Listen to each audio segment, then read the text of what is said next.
যখন আপনার দিবা করতো কোনো আমিরের দরকার নাই।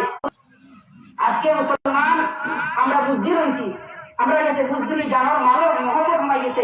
সাহাবায়ে কেরাম রাদিয়াল্লাহু আলাইহিম আজমাইনের জমানায় সাহাবায়ে কেরাম গুলো আসলে সংখ্যা কম, কিন্তু সারা দুনিয়া চর্চার উপরে কাঁপিত। আর আমরা সংখ্যা হাজার হাজার লাখ লাখ লাখ মুসলমান, কিন্তু আমরা এটা গোলাতে দেবে না। আমরা এডুকেশনাল লাইনে গেলে উন্নতি হইয়া আমরা আমলের লাইনে বলে উন্নতির দরকার আছে। আমরা সব দিক দিয়ে সব কান খুলে লাগতে চলার সময় আছে। এখন যদি আমরা না হওয়া হই তাহলে আর সময় নাই। গরু আপনার গরুর সামনে দুশ্মন উঠা শুধু সময়ের অপেক্ষা করে, আর আপনি এখনো ঘুমো। আমার মা তুমি আপনার মনে করবো আমি জজবাতি মাত মাতিয়া, আমি বুঝিয়া বুঝিয়া মাতিয়া জানিয়া মাতিয়া শরীয়তের কথা হইয়া শরীয়তে আপনার যেখান করে।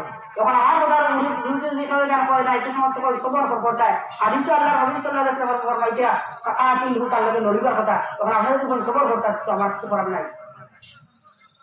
এই হাদিসের আপনার একটা ইউ আছে, কসে মঞ্জুর আছে এই হাদিসের।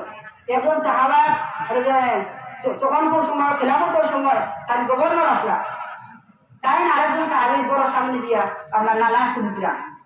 একজন সাহাবী তলোয়ার হাতে লইয়া বয়া বলছে আমার ঘরের সামনে যদি আও খালি যদি নালা খুলে দেয় করলে আমি রাখবো।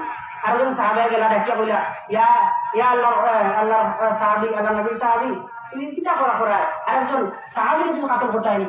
তখন তাই ও হাদিস শুনাইয়া বললা আল্লাহ হাবিব সাল্লাল্লাহু আলাইহি ওয়াসাল্লাম ফরমাইছিলা তোমার মাল নেওয়া চাইলে তার লগে লড়িবার কথা, তার তোমার জানো লগে আমরা আইলে তার লগে লড়িবার কথা। তখন আপনি আমার কিটা সম্মুখীন হয়েছিলেন। কথা লাগি আমরা সজাগার সময় আছে, আমরা জাগার সময় আছে। এখন থেকে আমরা সব কান খোলা রাখতে চলার সময়।